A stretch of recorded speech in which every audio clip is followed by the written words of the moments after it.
on the sand plane, but you know, if there's any questions that people want to ask me, then I'll be happy to address them. Just with the gauge wheels, do you find yourself changing your pressures a lot in them for between your saw types and stuff? The pressure in the gauge wheel? Yeah. In the tyre? Yeah. No, we haven't. It's once again just one of those. We might, you know, that may help us with some of our issues, but it's time consuming and it's complicated. So we just try to make sure they got air in them. But what was one of the other things? The Arix wheels. We've got some photos. In fact, can we swap to those photos now, please, mate? From what Craig Jordan's done, and you know, when I was talking about non-wetting sand earlier, it's very inconsistent through the profile. Sometimes it's right at the surface, or it could be just below the surface. But we're going to try and set these up this year. And we have to be careful, because if we're going to be pushing this Arix wheel as against trailing it, like Phil was talking about, I'm not sure that it'll work, you know, as well, because it'll simply just bulldoze into the sand. So we have to look at how we're going to set them up. But these are some photos from Craig Jordan's. Do you want to touch on these, Newley, a little bit more about the Arix wheel, because I think there's a fair bit of interest in them. Craig's probably better at touching on them than me, because he's used to it. He's better talking about it. Go on, Craig. Hold on. I was more directing Newley about the question about chemical incorporation. Would they provide any benefit for chemical incorporation? You've got to keep help us out here. I think they would improve it a little bit, definitely. And for Brady, that's probably one of the things we're looking at. Using him for that reason, to clear that row of straw, and also give him a little bit more chemical safety, I suppose.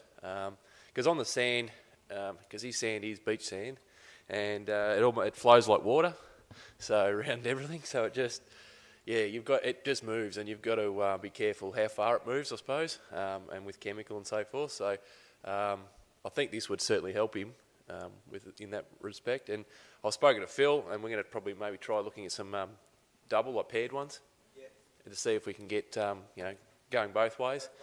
Yeah, so that'll be a bit of work in progress. I'll tell you next year. But certainly these.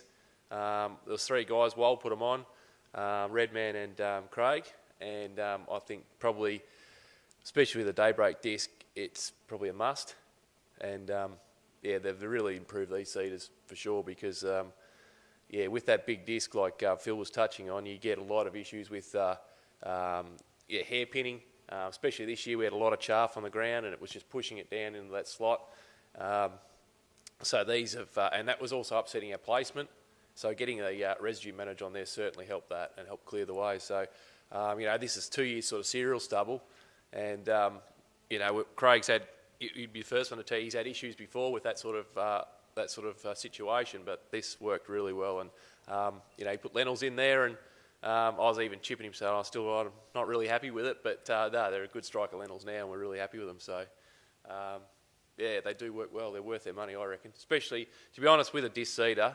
I suppose Brady's heard me say this before, but I reckon with a disc seeder, it's even more important to have residue managers than anything else, because a disc is harder to operate in residue than a tine, I reckon.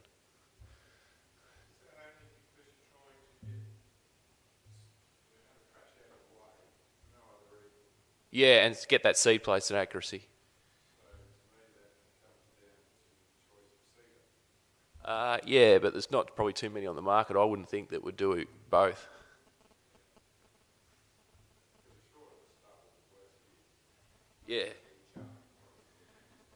Yeah, that's right. That's what Phil touched on. Like a lot of the common fallacies with handling residue is that you cut it short and you can get through it, but all that's got to go out the back of the header and on the ground. And to be honest, it's actually easy when it's taller stubble, really. So especially if you haven't got a very good spreading system.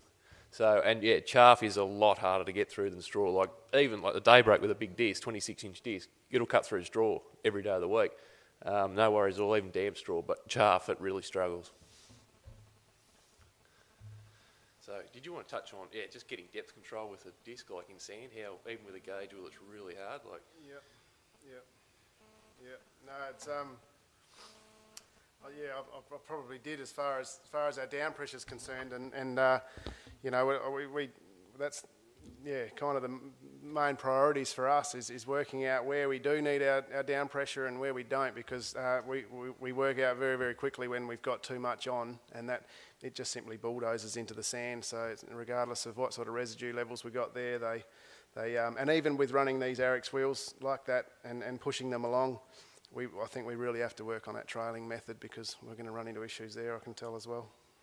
So it's you know, we achieve the seed placement very well. So we you know, we can put it on that side wall, and as I was talking to Wal about just before, the you know, we're not doing anything vastly different from you guys, but just the soil type difference seems to allow us to get good placement.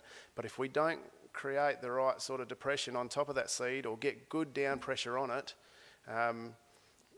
basically our moisture just moves through, and we struggle to get it out of the ground. So it's a challenge, and that's obviously why the discs have failed so many times on our soil type. So we're just hoping that, you know, by getting you know, these guys over who've got more experience with it to have some input, that we can conquer it, because it's definitely a superior system. So. Pre-emergence, how do you get on with? Are you getting enough soil for it? Using pre-emergence, so we get enough soil throw? Yeah.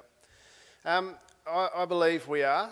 I think, as Phil probably touched on, the 15 inches probably sees us get a bit more germinate in the inter-row, because you know, there's no doubt a lot of the ryegrass this year came later in the season as those pre-emergents started to wear out, or wear off. But the you know, we run a fixed shield, so that's just a fixed blade that runs inside of the disc, and we ran some tungsten hard facing across it, and we made that more aggressive than what it was when it arrived, and we literally do see a throwing of that soil across, and